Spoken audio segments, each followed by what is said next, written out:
Boa noite, meus irmãos.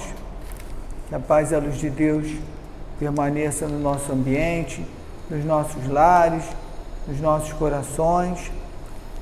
Continuamos os nossos estudos através das gravações, dos vídeos, mas a gente tem que manter a fé, a certeza de que todos nós estamos sendo assistidos. O fato de nós não estarmos aqui dentro não nos torna desamparados, nem esquecidos pela espiritualidade, menos ainda por Deus. Então, meus irmãos, vamos manter a fé, vamos acompanhar os nossos estudos, sintonizados aqui nessa vibração de luz dessa casa, e com a certeza que a espiritualidade está cuidando de cada um de nós. Vamos fazer a leitura de uma mensagem do livro Caminho, Verdade e Vida, que foi psicografado pelo nosso querido irmão Chico Xavier, pelo Espírito de Emmanuel. E a mensagem diz assim: zelo próprio. Olhai por vós mesmos, para que não percais o vosso trabalho, mas antes recebais o inteiro galardão, a recompensa. Está em João, no capítulo 8. A natureza física, não obstante a deficiência das suas expressões em face da grandeza espiritual da vida, fornece vasto repositório de lições alusivas ao zelo próprio. A fim de que o espírito receba o sagrado ensejo de aprender na terra, receberá um corpo equivalente a um santuário. Os órgãos e os sentidos são as potências, mas semelhante tabernáculo não se ergueria sem as dedicações maternas, e quando a criatura toma conta de si, gastará grande parte do tempo na limpeza, na conservação e na defesa desse templo de carne em que se manifesta. Precisará cuidar da pele, da boca, dos olhos, das mãos, dos ouvidos. O que acontecerá se algum departamento do corpo for esquecido? Excrescência e sujidades trarão veneno à vida.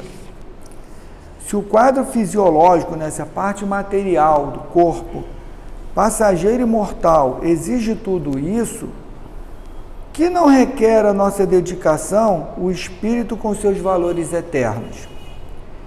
Se já recebeste alguma luz, desvela-te em não perdê-la. Intensifica em ti, lava os pensamentos em esforço diário, nas fontes de Jesus. Corrige os sentimentos, renova as aspirações, colocando-os na direção do mais alto. Não te cristalizes, não congele, não perca tempo. Movimenta-te no trabalho do zelo próprio, pois há, entre aspas, micróbios intangíveis que podem atacar a alma e paralisá-la durante séculos. Bom, meus irmãos, a nossa mensagem começa falando, dos cuidados que nós temos que ter com o corpo. E hoje vivemos aí um momento, o mundo vive um momento de enfermidade, uma enfermidade grave, e que a gente precisa ter cuidado com o corpo. Higienização das mãos, o uso da máscara, de equipamento de proteção e tudo mais. Mas o corpo é perecível, a alma não é. Então, se o corpo exige, e a gente tem que ter esse cuidado, porque o nosso corpo é uma ferramenta sagrada que Deus nos emprestou para a gente continuar caminhando e evoluindo enquanto espírito eterno. Mas não podemos esquecer que o espírito precisa também de cuidados. Então a gente tem que caminhar ao mesmo tempo com os cuidados do corpo, porque é uma ferramenta sagrada que Deus nos emprestou, e temos que ter cuidado e procurar a cada momento, buscar a reforma íntima, buscar os ensinamentos de Jesus, buscar vencer a cada dia um pouquinho as nossas imperfeições, para quando a gente retornar à pátria espiritual, a gente poder olhar para trás e pensar, poderia ter feito mais, por óbvio, mas fiz alguma coisa, dentro das nossas limitações, a gente já vai poder se considerar um pouco da missão cumprida. Então, meus irmãos, que a gente mantenha sempre a conexão com Deus, com Jesus, nosso médico e nosso mestre, com a espiritualidade amiga que está sempre ao nosso lado, cuidando de cada um de nós, para que a gente supere todos os momentos de dificuldade. O Covid é só mais um, né? Com certeza, nesse momento, muitas pessoas estão passando problemas piores do que o Covid, porque às vezes o Covid tem a fase grave, que gera internação e a pessoa acaba tendo que ser colocada no CTI, mas muitos passam pelo Covid até sem sintoma, assintomático, outros passam com incômodozinho.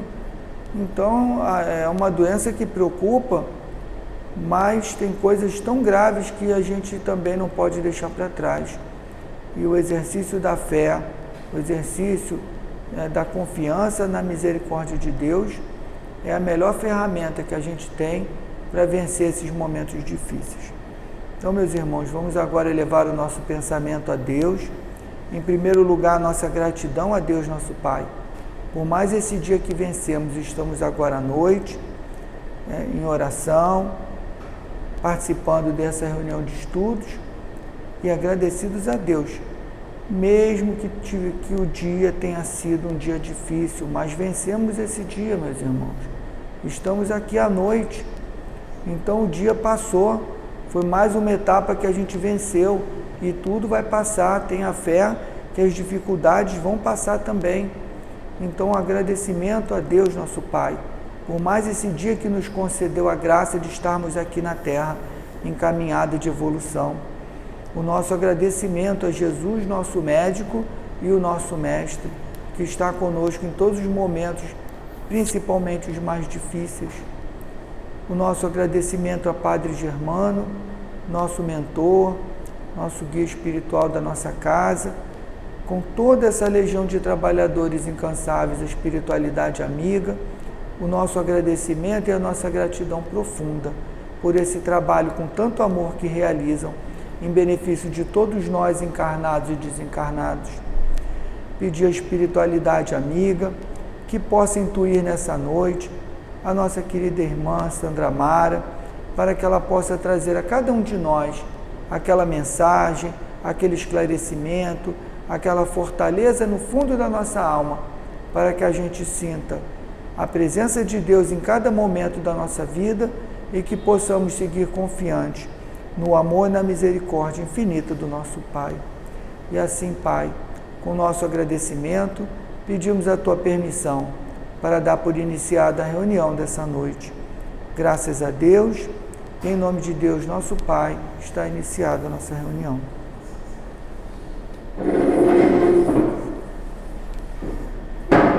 Se quiser ficar sentada, também pode ficar à vontade. Isso, muito baixinho. Boa noite, que a paz de Jesus nos abençoe, agradecendo sempre a Deus a oportunidade de estarmos aqui fazendo esse vídeo para vocês, dando continuidade às tarefas da Casa Espírita. Nós trouxemos hoje como reflexão o capítulo 4 do Evangelho, Nascer de Novo. É um capítulo que é bem estudado, que é bem trabalhado através dos cursos, através das palestras, mas tem coisas importantes que a gente precisa refletir. Nós espíritas acreditamos, cremos na reencarnação. Nós também cremos na pluralidade das existências. Isso para nós é um fato irrecusável. E ele realmente, a reencarnação é uma lei natural, independente de nós acreditarmos ou não, ela se dá para que a evolução possa acontecer. Então a gente vê que a reencarnação, ela expressa muito bem a justiça e a misericórdia divina. Por que ela expressa isso? Porque ela possibilita o infrator de corrigir os seus erros. Ela não pune As leis de Deus não punem eternamente aquele que erra. Então, naturalmente, que a reencarnação é esse fator principal onde o espírito endividado, ele consegue se restabelecer perante as leis de amor e de justiça. Todas as leis que regem o universo, elas são harmoniosas. E qualquer coisa, qualquer pensamento, qualquer ato, qualquer gesto que vá contra a essa harmonia, ele precisa ser reequilibrado. Então o espírito está realmente nessa caminhada evolutiva, porque como espíritos imortais e filhos de Deus, nós recebemos da herança divina a felicidade como a nossa destinação. Então, naturalmente, nós teremos que alcançar essa felicidade. Então, a reencarnação, ela nos possibilita esse encontro com o equilíbrio. E a gente pensa assim, a reencarnação, a gente está aqui espiando os nossos erros. A reencarnação, ela tem 3 pontos importantíssimos, que é a provação, a expiação e a missão. A missão, a gente sabe que a gente vai vivenciar os desafios, né? Os desafios que nós já conquistamos, nós temos conquistas. Então, numa missão, nós vamos executar essa conquista em prol de uma ou de mais pessoas. Então, os espíritos que vêm em missão, eles estão ali executando as virtudes que eles já conquistaram. Na provação, ele já tem conquistas. O espírito já conquistou algumas virtudes, mas ele precisa vivenciar os desafios das provas para que possa saber se essas virtudes realmente já são conquistas ou ainda são passos iniciantes na sua caminhada. Então ele vem, né, com o objetivo de realizar aquilo, as obras daquele conhecimento que ele adquiriu, daquelas virtudes que ele está conquistando. E a expiação é diferente, porque ele vem vivenciar não conhecimentos, conquistas positivas, ele vem vivenciar consequências de ações equivocadas que ao longo da sua jornada evolutiva, que ainda é muito no começo, então a expiação vai vivenciar para ele consequências das escolhas erradas. Então, não é bem uma coisa que o espírito vá escolher conscientemente, é mais consequência dos seus atos.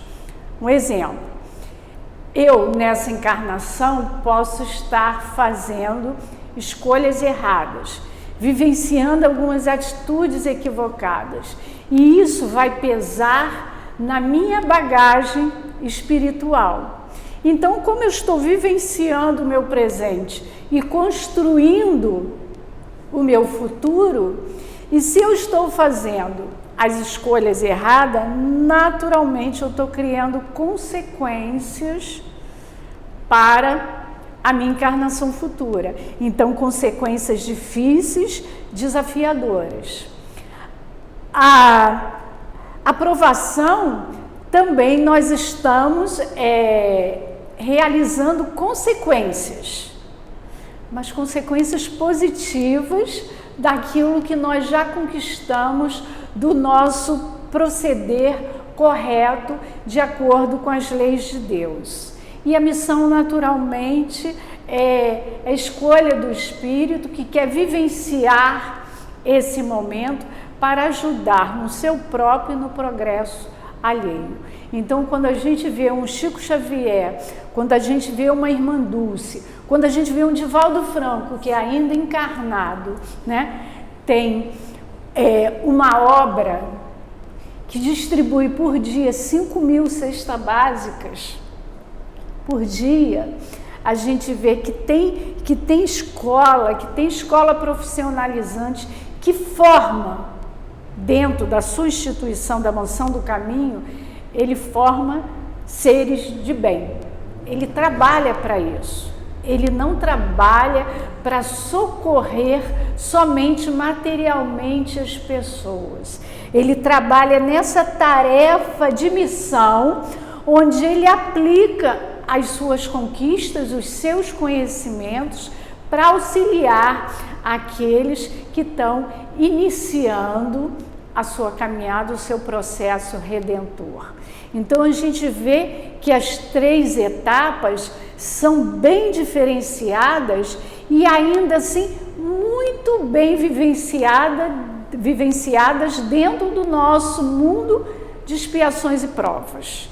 Então a gente vê que a reencarnação, ela não é um castigo, ela é oportunidade de superação que o espírito tem. E nós temos essa necessidade desse contato com a matéria. O espírito nunca para de evoluir, tanto no plano espiritual quanto no plano espiritual. O progresso é uma lei, então ele está mergulhado dentro das leis, então ele é impulsionado, seja pelo sofrimento, pela dor, seja pelo amor, ele está impulsionado ao crescimento espiritual. Então o espírito está sempre nesse processo de evolução. Então a reencarnação, muitos pensam assim, morreu no tsunami. Morreu no atentado das 2 torres gêmeas. Foi castigo porque ele era endividado.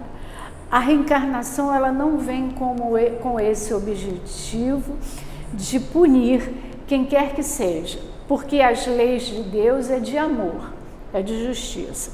Então, ela vem com o objetivo de corrigir aquilo que está em desequilíbrio, para que esse espírito possa equilibrar as suas energias e possa seguir adiante na sua jornada evolutiva.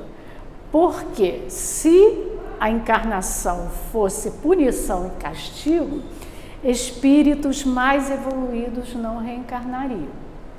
E eles têm o mundo material adequado para eles evoluírem, continuarem sua evolução, e eles estão reencarnando nesses mundos para que eles possam crescer.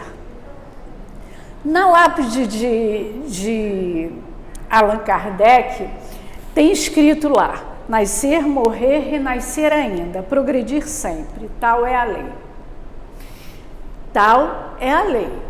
Então já está ali absolutamente para quem quer ver, para quem quer entender, e essa passagem está no que é o Espiritismo, mostrando para nós que a reencarnação é uma lei natural. E aí a gente volta ao Evangelho. A gente volta ao Evangelho porque nesse capítulo 4 existe não somente a informação doutrinária da nossa doutrina espírita.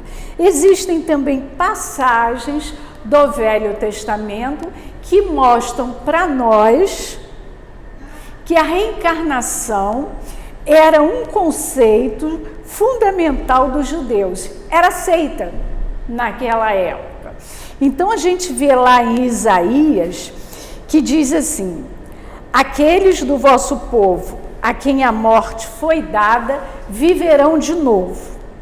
Aqueles que estavam mortos em meio a mim, ressuscitarão. Despertai do vosso sono e entoai louvores a Deus, vós que habitais no pó. porque o orvalho que cai sobre vós é um orvalho de luz, e porque arruinareis a terra e o reino dos gigantes. Ora, ele não fala que os mortos vivem. Se ele quisesse dizer que eles continuavam vivos depois que morreram, ele ia dizer: os mortos vivem, aqueles que morreram vivem. Não, ele diz: aqueles a quem a morte foi dada viverão de novo. Então a colocação verbal aqui é fundamental para a gente entender que Isaías, naquela época, muito antes de Jesus, já falava sobre o viver de novo, sobre o voltar. Naturalmente que eles não entendiam como esse processo se dava. Eles sabiam que poderia viver de novo. E aí em Job, ele diz assim: mas quando o homem há morrido uma vez, quando seu corpo separado de seu espírito foi consumido, que é feito dele?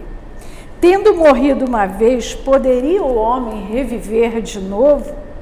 Nesta guerra em que me acho todos os dias da minha vida, espero que chegue a minha mutação. A mutação aqui é a transformação. E essa passagem, de novo, mais clara ainda. Quando o homem morre, perde toda a sua força, expira. Depois, onde está ele? Se o homem morre, viverá de novo. Esperarei todos os dias do meu combate até que venha alguma mutação. Quando o homem está morto, vive sempre.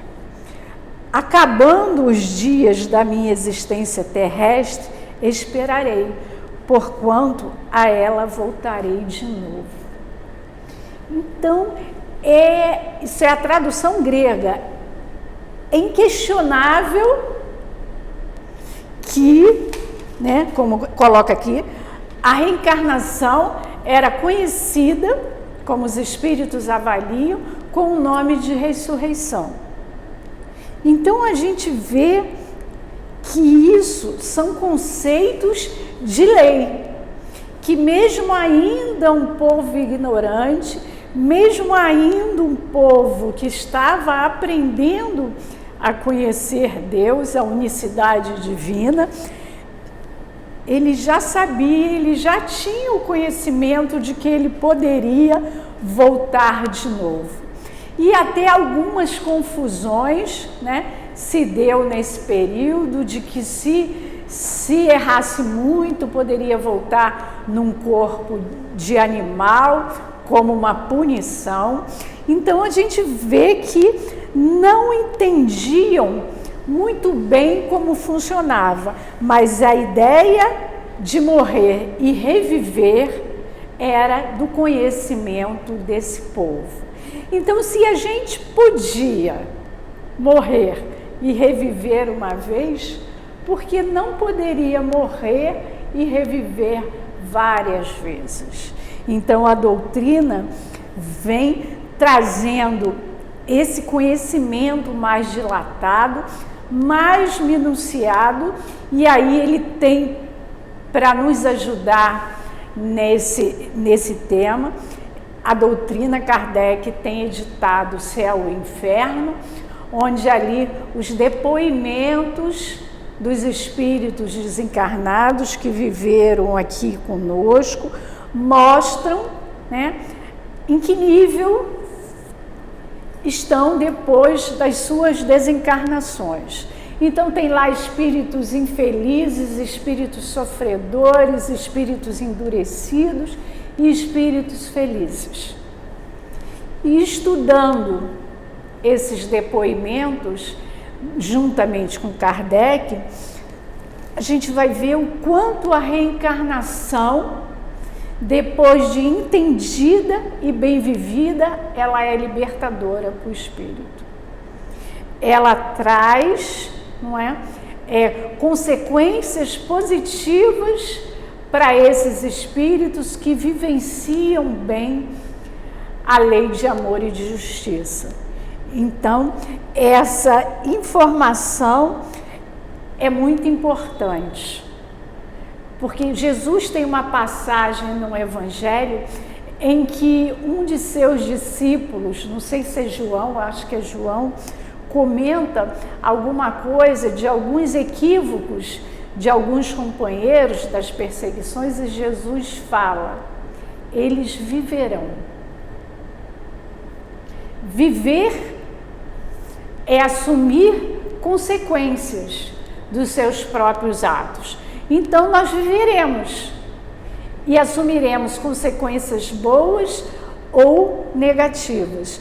Então o espírito, no seu processo reencarnatório, no contato com a matéria, ele está tendo sempre a oportunidade de se reconstruir. Ele está sempre tendo a oportunidade de criar para ele conhecimentos e oportunidades de atuação que o farão feliz ou infeliz. Que ele sempre terá a oportunidade de recomeçar.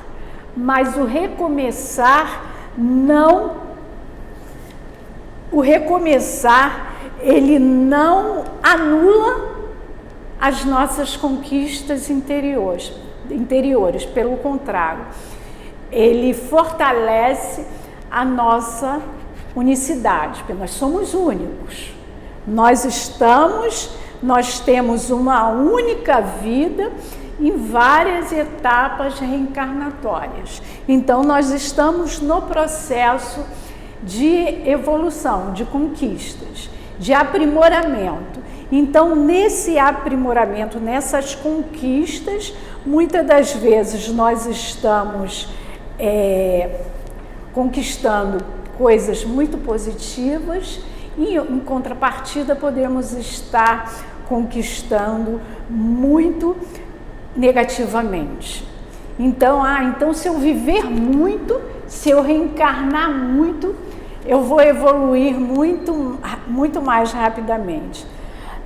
A evolução, ela não está necessariamente vinculada ao tempo da vida material, mas está na intensidade com que a gente vive essa vida material. Então, se nós somos aquele espírito cansado moralmente, que reencarna, que vê a vida passar, né? Como aquela música do Chico Buarque, que vendo a banda passar, estou na janela vendo a banda passar, estou na encarnação vendo a vida passar, e não me esforço, não conquisto, eu estou retardando a minha felicidade. Então, eu realmente vou precisar de muitas reencarnações para que eu possa despertar. Agora, se eu já tenho, um foco na minha vida, se eu já tenho um objetivo da minha existência, eu não preciso viver 100 anos para construir uma existência produtiva. Eu quero viver 100 anos para eu fazer muita caridade, para eu fazer muito bem. Eu posso fazer em 30, eu posso fazer em 20. E a internet está cheia desses exemplos de crianças com campanhas, com ONGs, com trabalhos, em prol do outro, às vezes com 12, com 7, com 17 anos. Eu gosto muito de ver, como eles estão hoje. Então, mostra aquelas crianças que muito cedo começaram, aquele rapaz, aquele menino que começou com a campanha de abrir um poço naqueles países áridos, que custava não sei quantos dólares para abrir o poço. Então, ele coloca o seu rosto na frente da câmera e começa a passar essa informação de que um poço custa $10, vamos dizer. Ora, o Quem não tem 10 dólares para construir um poço? Para quem não tem água, para quem vive na seca, para quem morre de sede. Dali, do primeiro poço, ele começou a construir vários. Hoje ele está um rapaz, a obra continua. A semente foi plantada, né? De poço passa para outras necessidades, e aí a gente vê a missão. A gente vê que a missão, ela te impulsiona a fazer cada vez mais.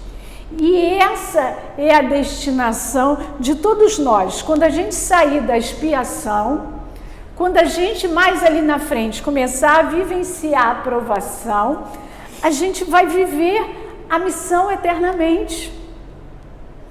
Porque nós vamos ser instrumentos de Deus. Hoje Deus nos usa como instrumento, né, muito mais para correção, né, do que para missão, dado a nossa característica ainda expiatória.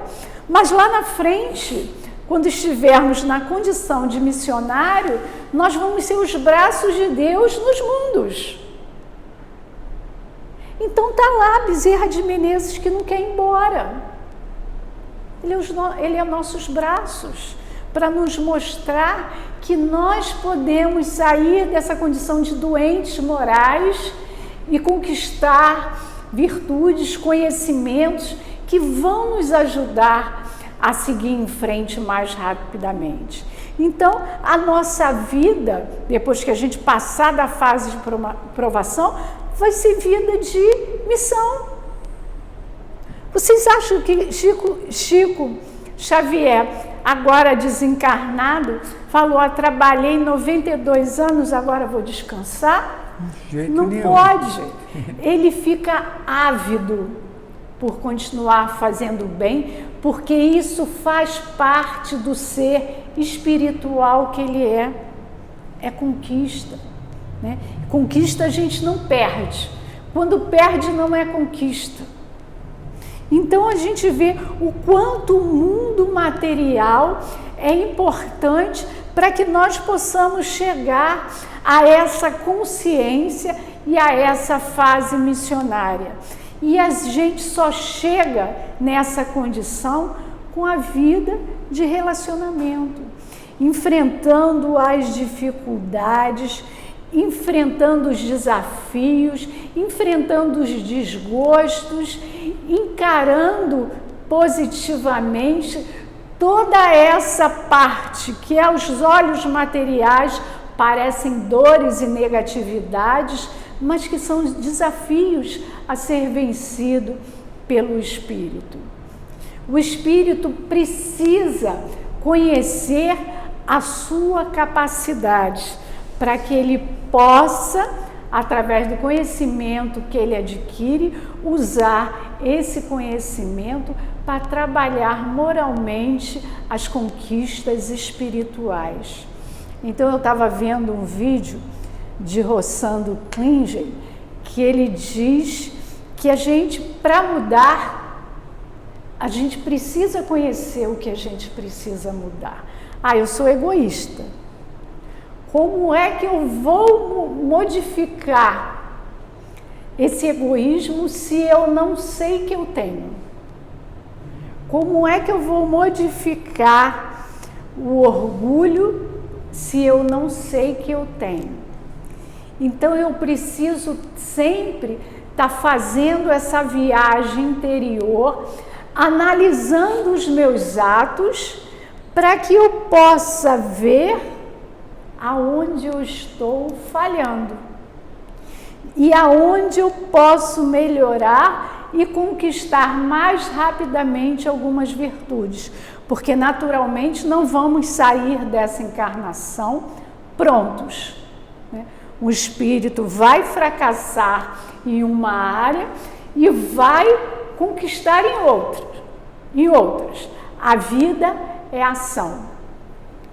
E eu li uma página na internet que dizia assim: o tropeço é um passo. porque só tropeça quem anda. Então, o tropeço, ainda assim, é um passo que você está tentando, que você ainda não conseguiu, mas que você caiu, vai levantar e vai tentar de novo e vai conseguir caminhar. É assim que a criança aprende a andar, é assim que a criança aprende a falar, é assim que nós adquirimos o conhecimento. É assim que é a educação. A educação é repetição.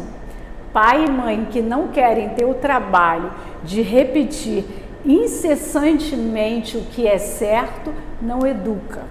Só cria filhos, mas não educa.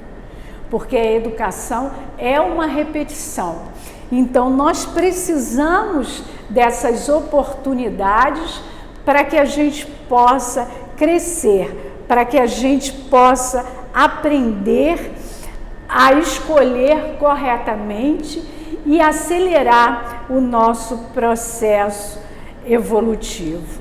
Então, para finalizar, nós vamos contar a historinha do menino João.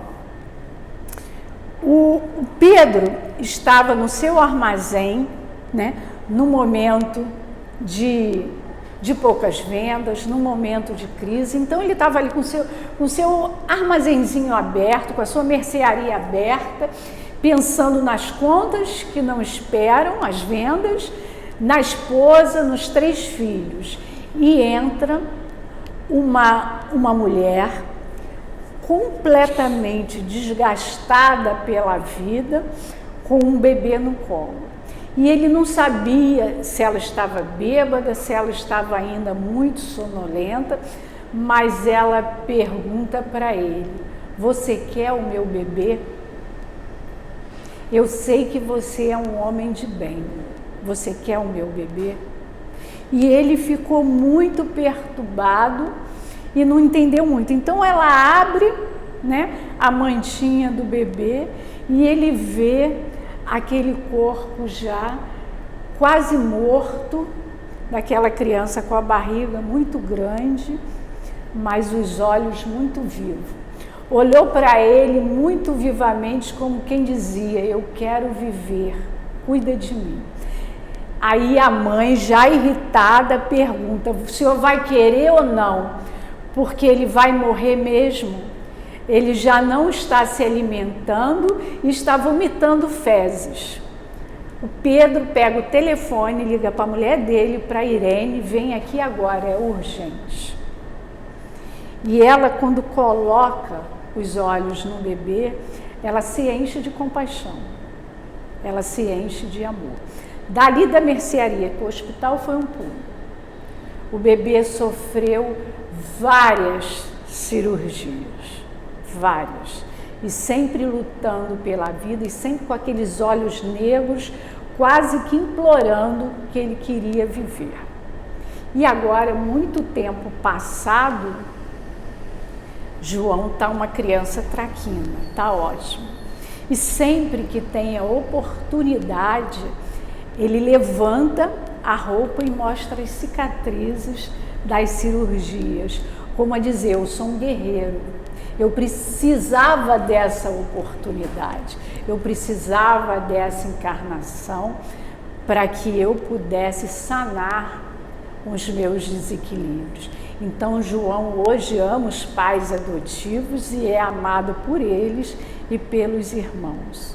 Então a gente vê o quanto isso é abençoado, o quanto as oportunidades da reencarnação, elas são abençoadas para a nossa jornada evolutiva. E Pedro já dizia para a gente: tendo antes de tudo ardente amor uns para com os outros, porque o amor cobre uma multidão de pecados. Não pensemos que nós vamos continuar pecando e o amor vai cobrir isso tudo. O amor precisa ser verdadeiro, ele precisa ser ação para que ele possa cobrir a nossa multidão de pecados. Que Jesus nos abençoe. Bom, meus irmãos, que a gente aproveite, né, essas palavras, essa mensagem que a nossa irmã trouxe, tão importante para todos nós. Então, é ação, é a gente ouvir, assistir, acompanhar os bons exemplos e saber que todos nós somos capazes, sim. Se nós nos esforçarmos, nós somos capazes. Todos nós temos grande potencialidade que Deus investiu em nós. Então, depende de cada um de nós. Então, meus irmãos, agora, ao final, né, do nosso estudo, vamos elevar o nosso pensamento a Deus, nosso Pai. E mais uma vez, Pai, muito obrigado. Obrigado pelo estudo dessa noite. Obrigado, Senhor, pela assistência que recebemos nesses momentos que estamos aqui, ligados em Deus, ligados em Jesus, ligados na espiritualidade. Estamos sendo tratados também por esses irmãos invisíveis aos nossos olhos, mas que carregam no peito um amor infinito. O nosso obrigado à espiritualidade desta casa, o nosso obrigado a Padre Germano e, por último, o nosso obrigado a Jesus, o nosso mestre dos mestres, o nosso médico dos médicos. E assim, Pai, com o nosso agradecimento profundo, com a nossa gratidão, pedimos a permissão para dar por encerrada a reunião dessa noite. Graças a Deus e em nome de Deus, nosso Pai, está encerrada a nossa reunião.